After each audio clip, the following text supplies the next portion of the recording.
So we want to find what the American people are thinking. I think, Dana, for the purposes of the numbers I'm about to show you, and this goes back a ways now, sometimes it's 6 weeks, sometimes 2 years, is that the political parties really see this story in a very different way, okay? So this was our polling from 6 weeks ago. How concerned are you about Russia's invasion?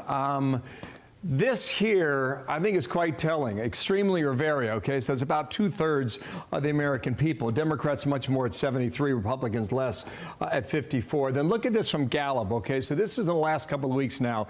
U.S. support of Ukraine, limited time frame or as long as it takes. So Republicans are 2/3 for limited time frame. Democrats are about 2/3 for as long as it takes. And I'm going to, in 2 more frames here, I'm going to show you really a telling graph, I think, about the current conflict. This is how do you feel about ending the war in Ukraine? Do you support reclaiming territory to end it quickly? I find a bit of a split here, right? 58 to 40%. But these are the lines, I think, that really tell a story. In red is Republican, in blue is Democrat. Here's the question. Should it end as quickly as possible? This Republican line here goes to 74%. The Democratic line goes to about 35%, but clearly there's a difference of opinion here.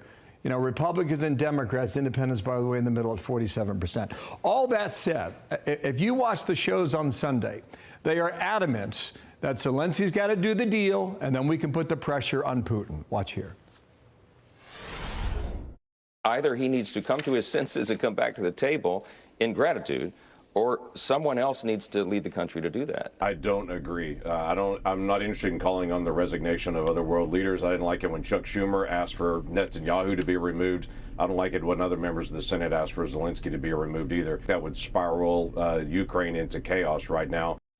National Security Advisor Michael Waltz joins us now. We're so glad to have you. Thank you so much. So, okay, so Friday happened, and now looking forward, I'm curious how you would describe what does President Trump think success looks like at the end of this conversation with Zelensky, and does it include Zelensky in the end?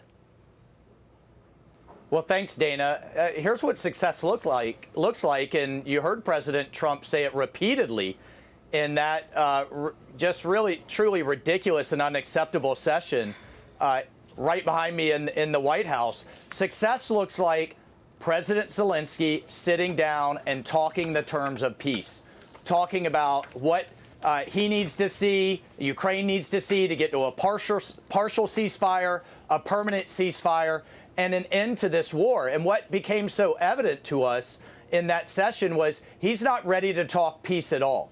But here's the problem. Time is not on his side. Time is not on the side of just forever continuing this conflict. The American people's patience is not unlimited. Their wallets are not unlimited. And our stockpiles and munitions are not unlimited that we need for all kinds of contingencies around the world. So the time to talk is now. And you know what we're hearing in terms of alternatives, whether it's the Democrats or leaders around the world, is essentially continuing this grinding World War I style trench warfare that is a meat grinder of people, munitions, and national treasure. The president campaigned on ending this war. He was elected to end this war. He will be the peacemaker in chief. But it was really confounding to us that Zelensky could have left the White House Friday having the U.S. and Ukraine bound together economically for a generation. You have the British talking about troops on the ground and a security guarantee, the French talking about troops on the ground and security guarantee. We even had the NATO Secretary General talk to the president just before the Zelensky meeting. So this was no ambush. This was an opportunity and a moment. And I think President Zelensky truly did his country a real disservice by not having a positive outcome Friday. And, you know, we'll see where things are going forward. Okay, let's try and put the pieces together for our audience here. Scott Besson said on CBS that Zelensky got the sequence out of order, okay? Now, a lot of things happening in Europe over the weekend. Let's start with it, all right? Here's the UK Prime Minister suggests keep the aid flow into Kyiv, include Ukraine at the bargaining table. Ukraine must ensure its sovereignty and security and arm Ukraine to deter a further invasion. Now, you mentioned the French. Macron says, let's go ahead and get a deal for a truce for 1 month. The head of the EU said, it's time to rearm Europe. And then the British Prime Minister chimed in with this, boots on the ground was the quote. Watch.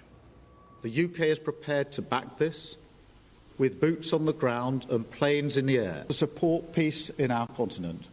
And to succeed, this effort must have strong US backing. We are at a crossroads in history today. This is not a moment for more talk. It's time to act, time to step up and lead, and to unite around a new plan for a just and enduring peace. Okay, so if all that is on the table here, and Zelenskyy comes back to sign this deal, and he said this over the weekend, there's not been a day when we haven't felt gratitude. It's gratitude for the preservation of independence. Our resilience in Ukraine is based on what our partners are doing for us and for their own security. If you can align all this up, sir, you then put the pressure on Putin to find out whether or not he is ready for peace. Does the White House believe he is at this moment? Well, all of those things have to be tested, Bill. But what we don't have right now is President Zelenskyy saying, I am ready to take the steps necessary and have the conversations necessary and make the compromises necessary to end the fighting, go to a ceasefire, some permutation of there's 1 month, there's 2 weeks, there's stopping long-range strikes on both sides, on each other's energy infrastructure. All of those things are on the table, but they were on the table before last Friday as well. And what we essentially heard was he's not ready to talk about it as though grinding this war forward for the years to come is truly an option, and it's not. So we're ready to have those conversations. We had it with the Russians in Riyadh. We're ready to have it with the Ukrainians and then engage in shuttle diplomacy. But we need to hear that latter piece from Zelenskyy, and we need to hear it publicly. Last question from me. At the end of this, if there is a deal that's signed, a minerals deal, does President Trump believe it will actually be with Zelenskyy or another leader? Well, I think what happened Friday really put that up in the air. Is Zelenskyy ready, personally, politically, to move his country towards an end to the fighting? And can he and will he make the compromises necessary? And you heard the president. Both sides are going to have to make compromises. I think a lot of people can see what those roughly will be. In terms of security guarantee for some type of territorial concessions. Those broad outlines are evident. Does both sides have the will to sit down and drive this towards peace? That's President Trump's objective. That's what he was elected to do, and that's what we're ready to do and trying to do right now. Okay, last question. You said Friday really put that up in the air.